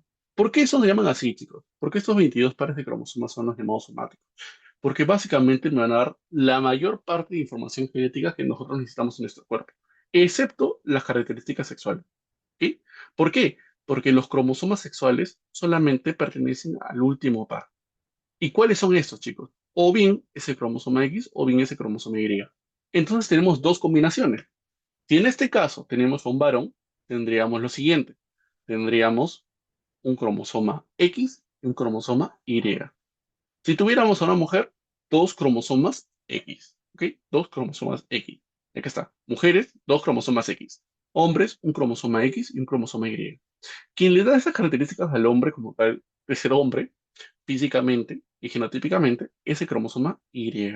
¿Ok? El cromosoma Y. Y si se dan cuenta, el cromosoma Y es chiquitito. Y sí, es muy chiquito el cromosoma Y.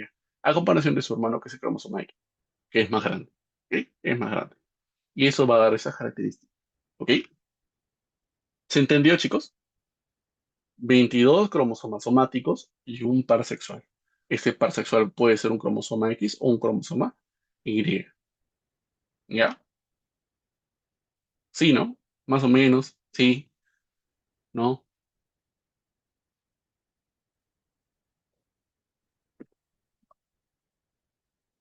Ya. Sí, ¿no, chicos? ¿Se entendió? Ok. Gracias, Bruno. Ahora, existen exámenes auxiliares. ¿Para qué? Para ver cómo están tus cromosomas.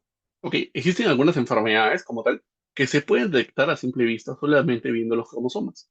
¿Ok? Si yo veo que hay una porción de cromosoma que falta, o un cromosoma que falta a lo mejor, o ciertas anomalías que yo puedo ver a simple vista en los cromosomas, puedo detectar algunos tipos de enfermedades. No todas las enfermedades genéticas son o se detectan a través de la visión de los cromosomas. ¿Ok? Eso es algo importante. No todas las enfermedades genéticas se detectan a través de la visión de los cromosomas. Acuérdense de eso, ¿ya? Porque muchas veces ustedes siempre van a asimilar los cromosomas con esto nada más, o viendo esto, puedo detectar las enfermedades genéticas. Y la respuesta es que no. Hay enfermedades genéticas que, como yo les había mencionado, alteran una base. Y esa base ustedes van a checar el cromosoma y el cromosoma está todo normal. Sin embargo, hay una mutación que está ahí, que se detecta a través de otros tipos de exámenes. ¿Ya? En este caso, tenemos al llamado cariotipo. El cariotipo es un examen, ¿ok? En el cual nosotros vemos la organización de los cromosomas de una célula, ¿ok? Donde nosotros vamos a ver el número y la estructura de los cromosomas. Acá, por ejemplo, vemos el cariotipo. El cariotipo. Acá vemos ahí los cromosomas. En este caso, si yo les preguntara a ustedes, ¿esta persona de acá es un hombre o es una mujer? ¿Ustedes qué dirían?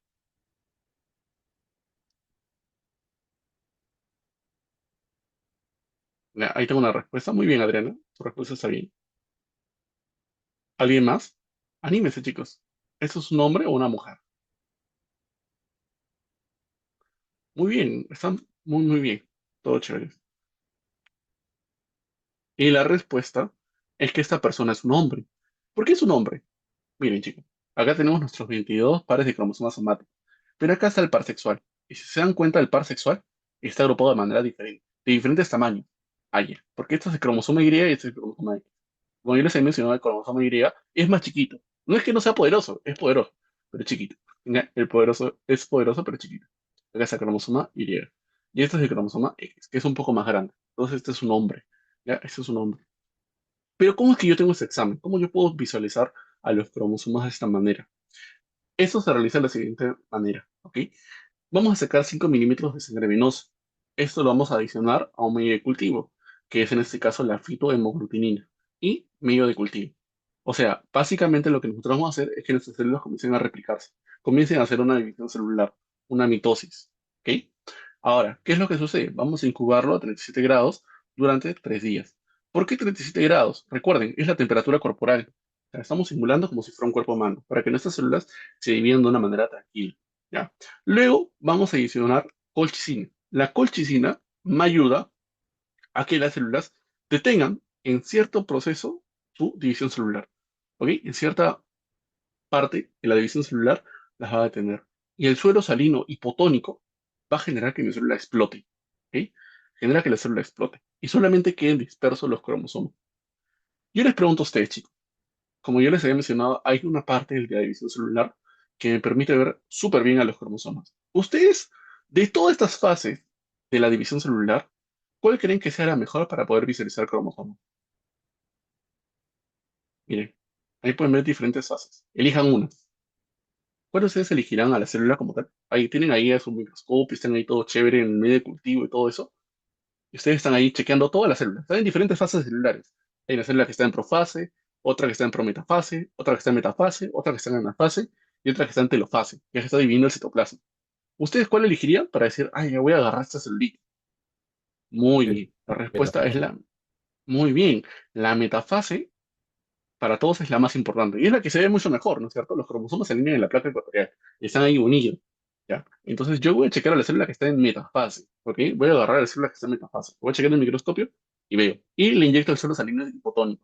Al inyectarle esto, la célula explota y solamente se quedan los cromosomas ahí dispersos. Entonces, ¿qué es lo que van a hacer? Van a fijar la célula, lo van a extender como tal a través de un goteo y van a ver esto, a los cromosomas totalmente dispersos. ¿Ok? ¿A través de qué? De la digestión de la tripsina y con una adición de GEMS. ¿Para qué? Para que lo vean así totalmente disperso. Entonces, ¿qué es lo que hace el médico como tal que se encarga de hacer estas pruebas? Va a comenzar a agrupar a los cromosomas con estructuras similares. Y es por eso que ustedes ven acá los 22 cromosomas. No están por las puras, sino porque tienen estructuras similares. O sea, el par de mamá y el par de papá. ¿Cierto? Si se dan cuenta, son iguales. ¿Sí? Varían en algunas cosas, sí, pero en estructura como tal son iguales. Y cada cromosoma tiene una estructura en particular. ¿Ok? Y es por eso que a veces es un poco complicado como tal realizar este procedimiento. Sin embargo, es lo que detecta, ¿cierto? Y acá, por último, ya tienes tu caretito, que es este examen donde ustedes pueden observar los 23 pares de cromosomas. Pero como yo les había mencionado, chicos, este caretipo está totalmente desfasado. O sea, ya es una cosa casi prehistórica. No se utiliza mucho. Hay algunos hospitales donde sí se puede utilizar de cierta manera. Por ejemplo, hay algunos síndromes que sí a lo mejor me sirve porque es un método o un examen no tan caro. Es un examen que necesita tiempo, sí, necesita tiempo y no es tan caro. ¿Alguien sabe algún tipo de síndrome que se puede detectar a través de cariotipo nada más? ¿Conoce algún síndrome? ¿Sí?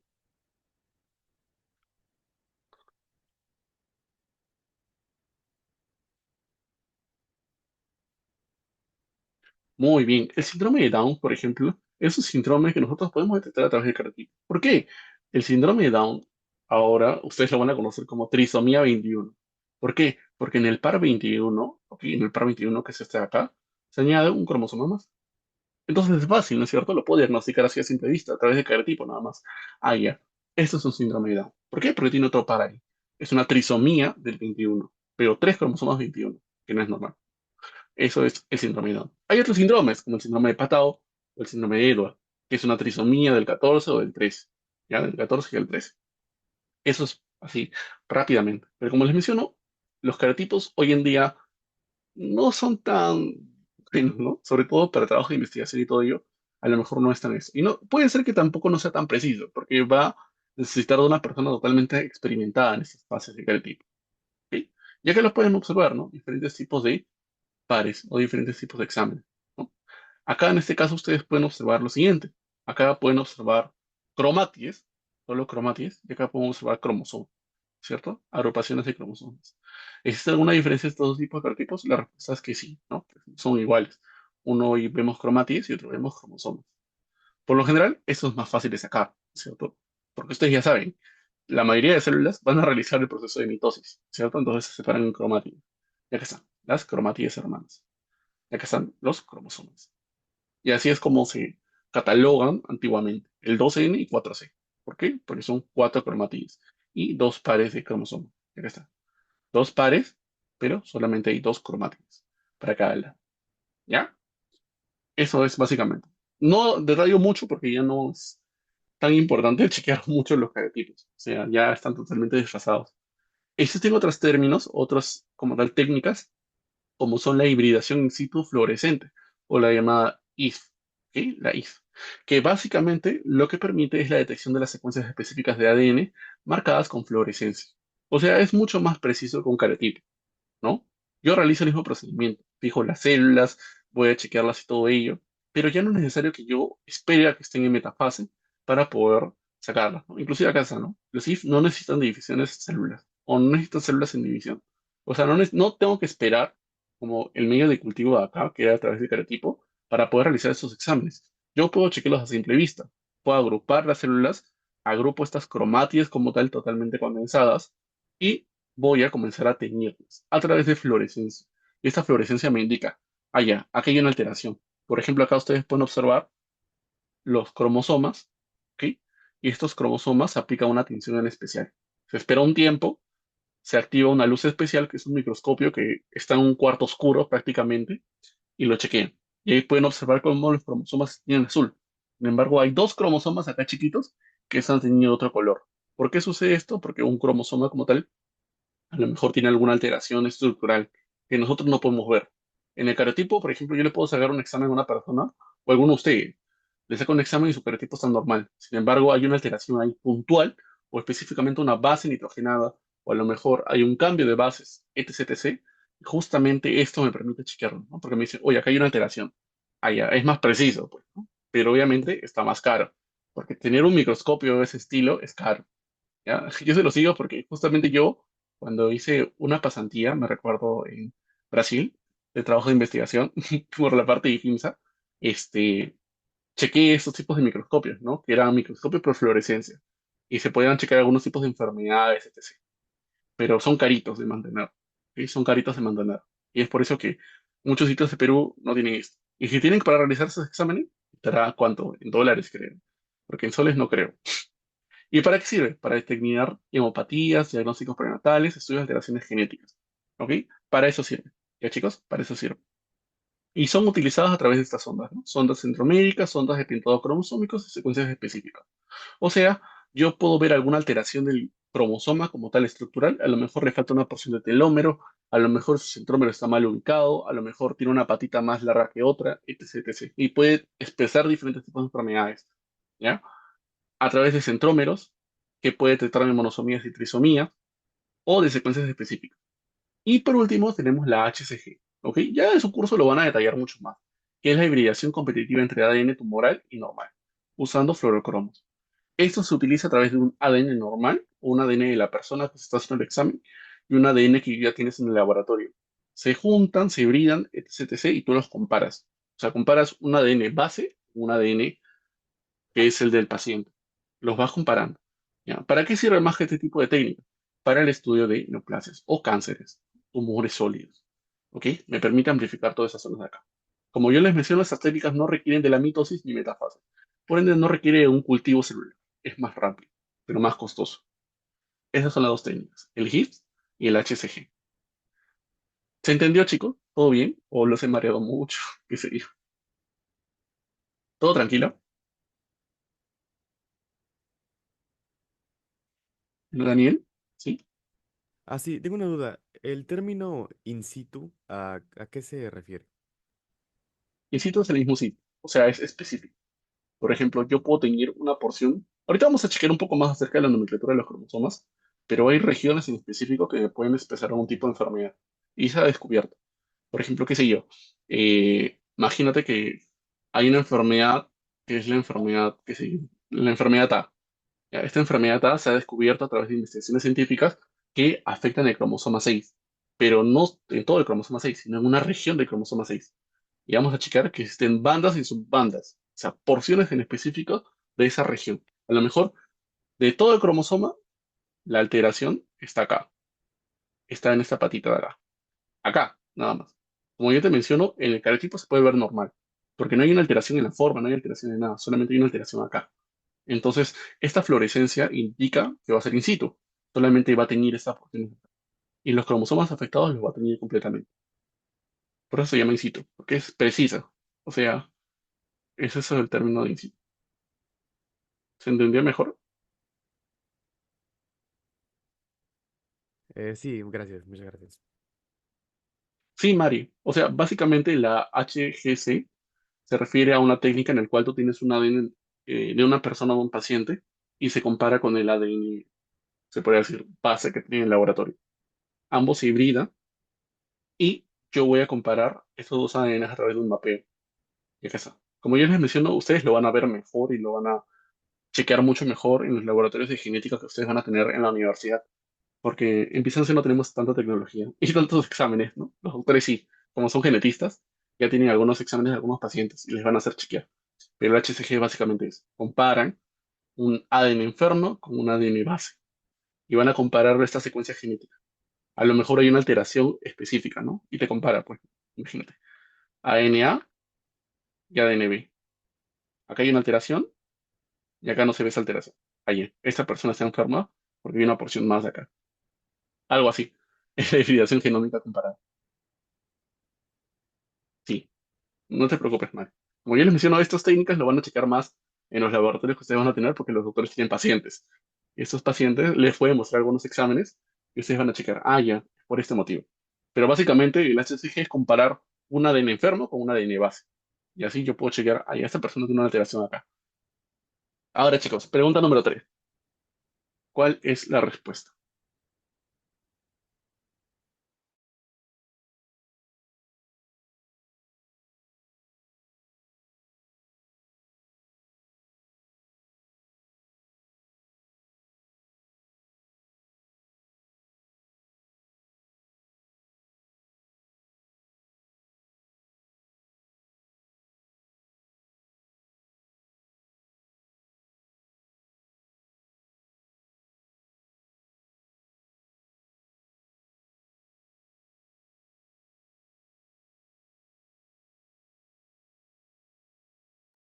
Ya, veo que bastante están marcando la B. Pero traten de participar todos, chicos. Recuerden que estamos en un periodo de aprender y todo ello. Para que tengan en cuenta eso. Si ustedes participan más, es mejor porque así se equivoquen y todo, vamos a comparar las respuestas. Y conmigo van a comparar cada alternativa, ¿no? Menciona lo siguiente. La célula humana diploide 2N46, o sea, básicamente tiene 23 pares de cromosomas o 46 cromosomas. ¿Qué ocurre con los cromosomas durante la meiosis? ¿Y cómo se asegura la correcta distribución de los cromosomas en las células hijas? Menciona, ¿no? Durante la meiosis, los cromosomas se duplican, pero no se separan. ¿No se separan? Sí, se separan. Está mal. Durante la meiosis no se produce la separación de los cromosomas. No, sí se produce. Recuerden, la meiosis tiene dos fases, una reduccional y una ecuacional, donde primero hay una división de los cromosomas y luego una división de las cromátidas, ¿no? Los cromosomas se duplican una vez, pero se separan en la mitosis. Mitosis es en la meiosis, pues, como yo les había mencionado, lo que lleva a una distribución de las células. Está mal acá. Los cromosomas homólogos se separan en la meiosis 1 y las cromátides hermanas se separan en la meiosis 2. Esta es la verdad, por ejemplo. Los cromosomas homólogos, meiosis 1. Cromátides, que son los bracitos, en la meiosis 2. Recuerden esto, ¿ya? La respuesta correcta es la B, ¿ya? Ya. Ahora, chicos, vamos a pasar a lo que vendrá a ser la clasificación de los cromosomas. Los cromosomas se clasifican básicamente en esto, ¿ya? Nosotros debemos tener en cuenta que tenemos dos tipos de brazos, el P y el brazo Q. El brazo P se llama brazo P por petit, porque es chiquito, en cierta manera. ¿No? En cierta manera se llama P porque es chiquito. El brazo Q solamente es Q a secas. No se sabe por qué es Q, solamente le han colocado esa nomenclatura. Pero el brazo P viene de petit, ¿no? Es un brazo más pequeño que el brazo Q. Como ustedes bien saben, esa porción de acá se llama centrómero. Ahora ya saben que la porción de arriba se llama brazo P y la porción de abajo es brazo Q. Entonces, los metacéntricos se refieren a esto, ¿no? Centrómeros están en la parte media y los brazos, en cierta manera, bien iguales. Los acrocéntricos se refieren al que el centrómero está muy cerca a un extremo, ¿ok? Está muy cerca a un extremo. Y los brazos, uno es muy corto y otro es muy largo, ¿ok? Por lo general, el brazo P a veces ni siquiera presenta brazo, presenta una porción de ADN llamado el ADN satélite, que como ustedes bien saben es una secuencia de ADN repetida, por ende no se va a transcribir, ¿ya? A veces pueden encontrar el ADN satélite acá, en estos acrosomas acrocéntricos. Recuerden, acrocéntricos. Están más pegados. El submetacéntrico es que está cerca de uno de los extremos. Sin embargo, si hay dos brazos, ¿no? Como son el brazo P, que es chiquito, y el brazo Q, que es más extenso. ¿Ok? Uno más grande que otro. Y por último tenemos a los telecéntricos, donde no existe el brazo P, solo existe el brazo Q. ¿Ok? Solo existe el brazo Q. Este no existe en el cariotipo humano. Y recuerden esto, no existe. Ya, no existe en el telecéntrico. Y esto es básico. ¿Por qué? Porque me permite agrupar a los cromosomas en grupos. Tenemos G grupos de cromosomas. ¿Sí? 1, 2, 3, 4, 5, 6, 7. 7 grupos de cromosomas. ¿Agrupados por qué? Por la propia morfología que les había mencionado. Metacéntricos, acrocéntricos o submetacéntricos. ¿Ok? Entonces, ¿cuáles son los parámetros que vamos a seguir? La longitud, como tal, de los brazos, la posición del centrómero, si esta presenta satélites o no, y el tamaño también. Pueden ser o bien grandes, pueden ser medianos, o pueden ser pequeños los cromosomas. Por ejemplo, en la acá. ¿Ustedes qué dicen, chicos? ¿Qué cromosoma es? Acá tenemos el brazo P y acá tenemos el brazo Q.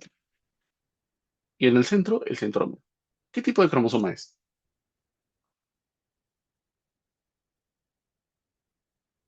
Muy bien. Esto es un cromosoma submetacéntrico, ¿no? Submetacéntrico. ¿Ok? Un cromosoma submetacéntrico. Como ustedes pueden observar, este cromosoma submetacéntrico, aparte de ser submetacéntrico, también es grande. Porque ahorita vamos a checar que existen cromosomas submetacéntricos pequeños y unos medianos, ¿ya? Pero este es un cromosoma submetacéntrico grande. Entonces lo vamos a agrupar en un grupo en específico. Por ejemplo, el grupo B. Ustedes pueden observar que son cromosomas submetacéntricos grandes. Y así es como se agrupan, chicos. El grupo A tenemos a los cromosomas grandes, ¿ok? El uno y el 3, el par uno y el par 3 son metacéntricos, ¿ok? Par uno y par 3 son metacéntricos. El par 2 varía. ¿Por qué? Porque este es submetacéntrico. ¿Ya? Es el único submetacéntrico acá en ese grupo.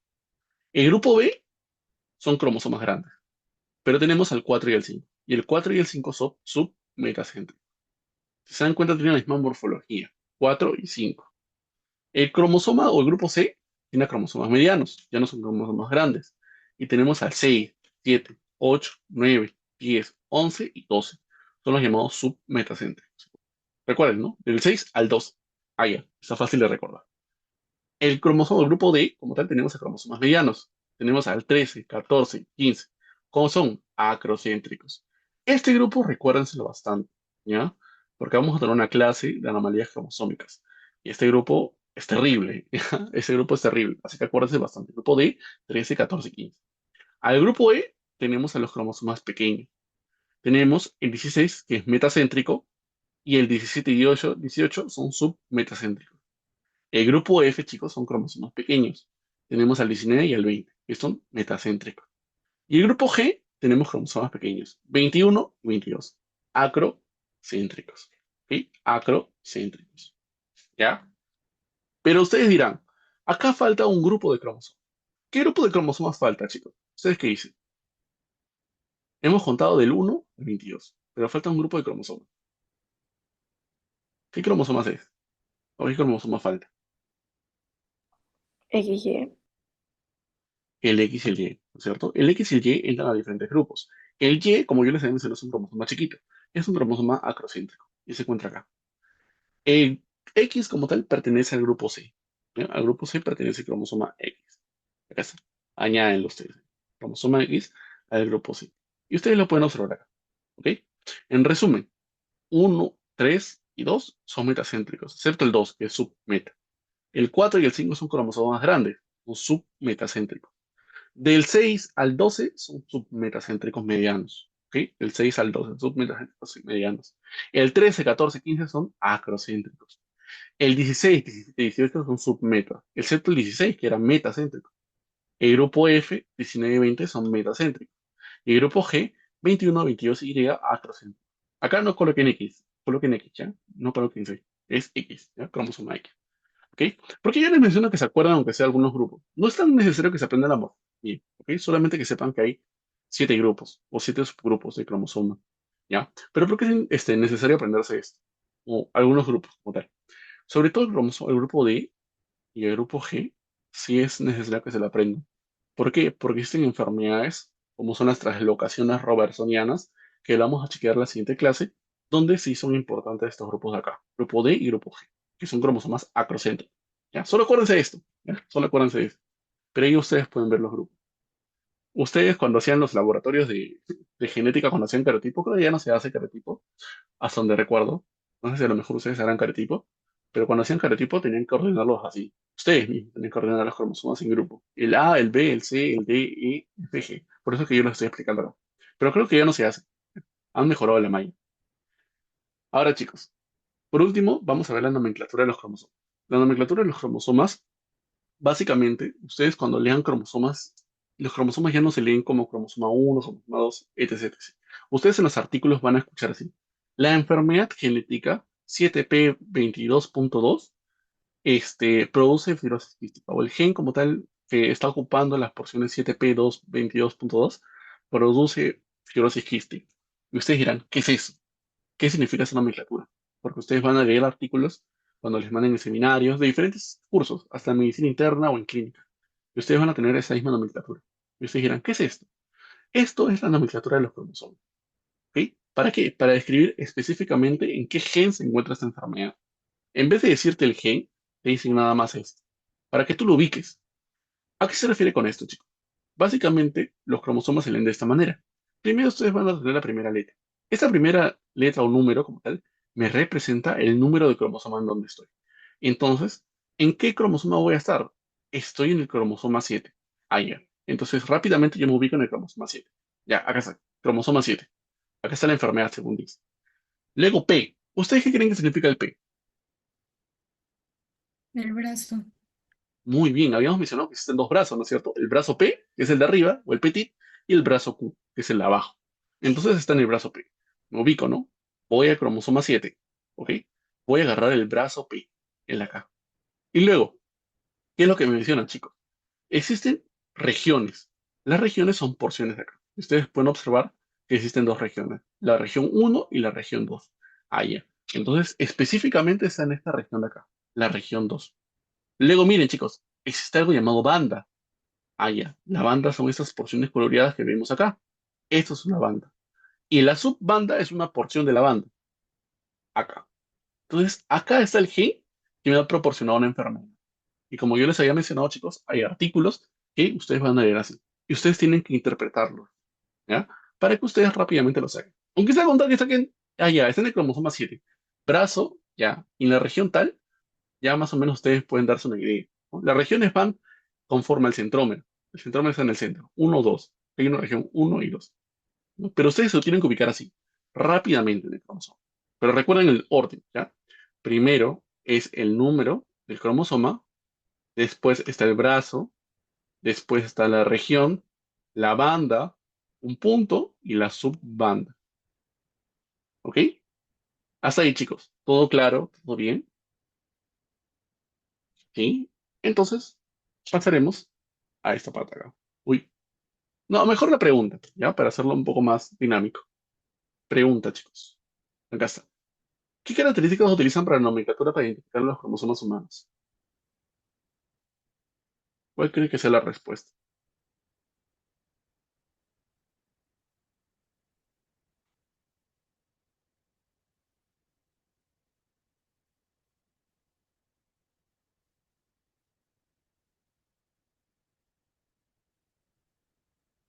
Vamos, chicos. Anímense. Respondan. Muchas gracias, Mari, Álvaro, Braulio, Adriana, César, Daniel. Ya.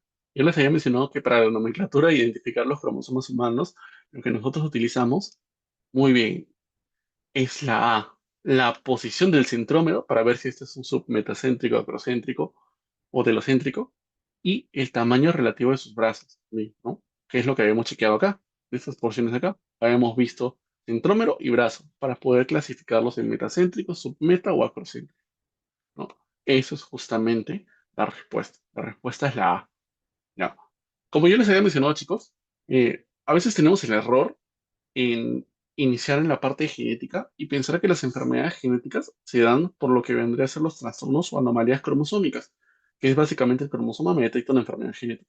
O sea, esto que ustedes ven acá, que es el llamado cariotipo, solamente puede detectar hasta un 5% de enfermedades genéticas. O sea, no son todas las enfermedades genéticas, ¿sí? 5%, hasta 2% me animaría a decir. Me detecta algunas anomalías cromosómicas, como son síndrome de Down o síndrome de Edward, pero no es la mayoría, ¿ya? No es la mayoría.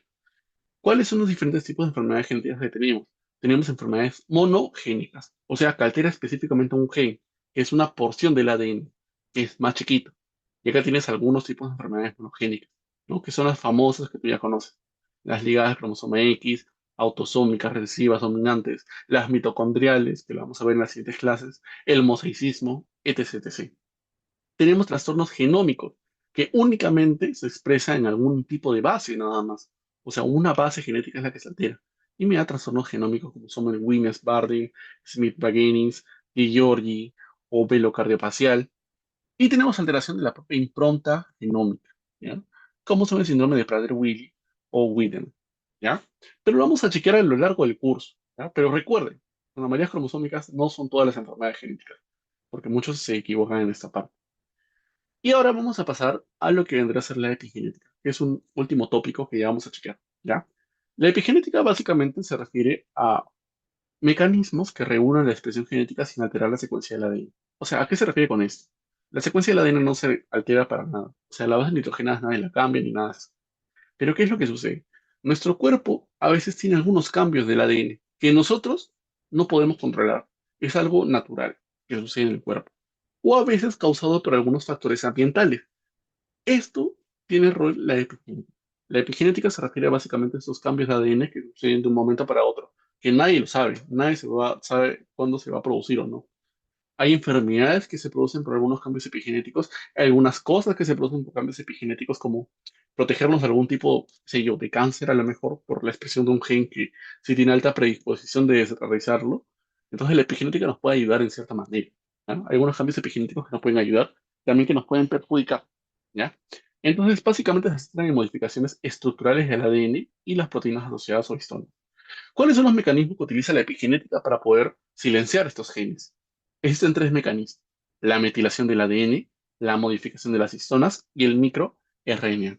¿Ya? La metilación del ADN básicamente se le va a añadir un grupo metilo a las bases nitrogenadas para que éstas no se expresen. Y acá está bien, chicos. Por ejemplo, ustedes pueden observar acá mi secuencia de bases. En esta secuencia de bases se añade un grupo metilo a ese núcleo, a ese nucleótido. Y al añadir el núcleo metilo como tal, esta parte de acá no se va a expresar en la transcripción. Por ende, va a haber una regulación de esta manera, ¿no? Una regulación. Entonces es la adición de un grupo metilo a la citosina de un nucleótido, ¿ya? A la citosina de un nucleótido. Sobre todo se da en la citosina. La modificación de histonas, estas proteínas que teníamos grandazas, ¿se acuerdan? ¿No? Que protegían y están en los nucleosomas. Ya, también a través de cambios químicos, ¿ok? A través de cambios químicos, sobre todo la metilación, similar al ADN, se metila, esas cambian y hacen como tal que no se produzca una replicación y no se pueda leer esta porción de ADN. A lo mejor, como les menciono, esa porción de ADN era algo maligno, te puede producir algún tipo de enfermedad, etc. O también era algo beneficioso para ti. Sin embargo, son cambios naturales, que suceden así de la noche a la mañana. Nadie los puede controlar. Como les menciono, son cambios ahí que aparecen así, de un momento para otro. Y ahora uno último que se ha averiguado es el ARN no codificante o RNA, ¿ya? RNA', que básicamente se refiere a porciones de ARN que han pasado por el proceso de transcripción que no se van a leer, ¿ya? Que no se van a leer, no se van a creer y se inactivan, ¿ok? Eso es el microRNA, microRNA, porciones de ARN que se transcriben y no dar una expresión genética, ¿ya? Esos básicamente los cambios epigenéticos o los mecanismos epigenéticos de esta parte de acá. ¿Se entendió, chicos?